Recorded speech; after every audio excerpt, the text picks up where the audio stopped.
La ligne se dessine sur son front, son nez. Elle surplombe sa bouche et glisse le long de son menton, de son cou. La ligne descend entre ses seins et s'arrête net à cet endroit. Elle cesse d'être droite et se dirige vers les côtes comme si elle voulait continuer dans l'air tout autour. Elle prend le premier stylo qui lui tombe sous la main et écrit frénétiquement les points temporels importants.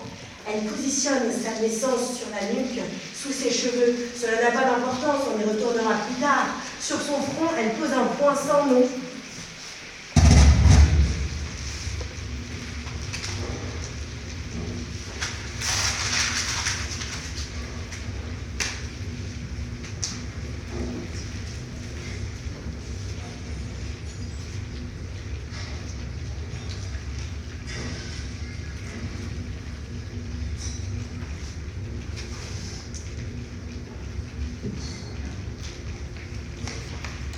Il arrive que la chambre d'à côté soit plus bruyante qu'à l'habitude.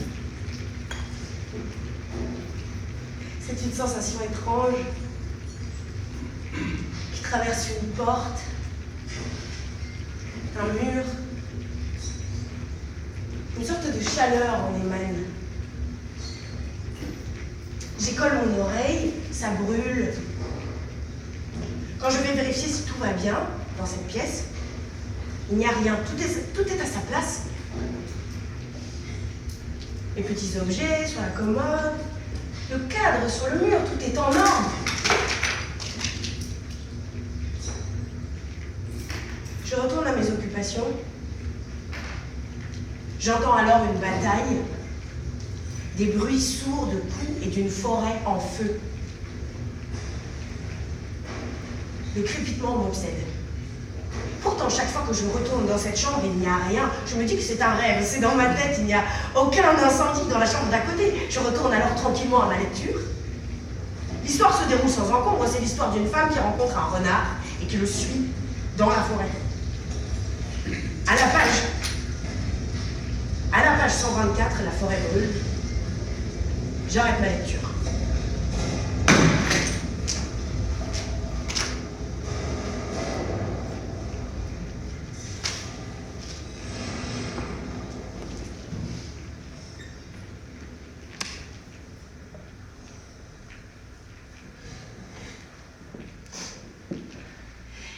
Salut, ça va?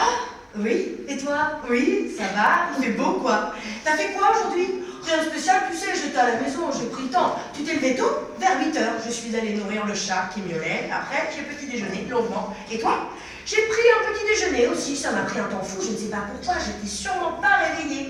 Oui, moi non plus, je faisais tout tomber. J'ai cassé un verre, en plus qu'on ira en acheter demain, si tu veux. Oui, on va faire ça. Et après, t'as fait quoi? Je n'ai plus trop de souvenirs, j'ai lu un peu, je ne sais plus combien de temps, toujours ce livre-là, dans la forêt. Ah oui, ça brûle, comme tu dis. Après, j'ai travaillé un peu, cuisiné, et là, je suis dans ma chambre, je me déshabille lentement, enfile un t-shirt XL presque rouge. L'heure indique 22 h 52, il doit faire un peu moins d'une vingtaine de degrés dans la pièce.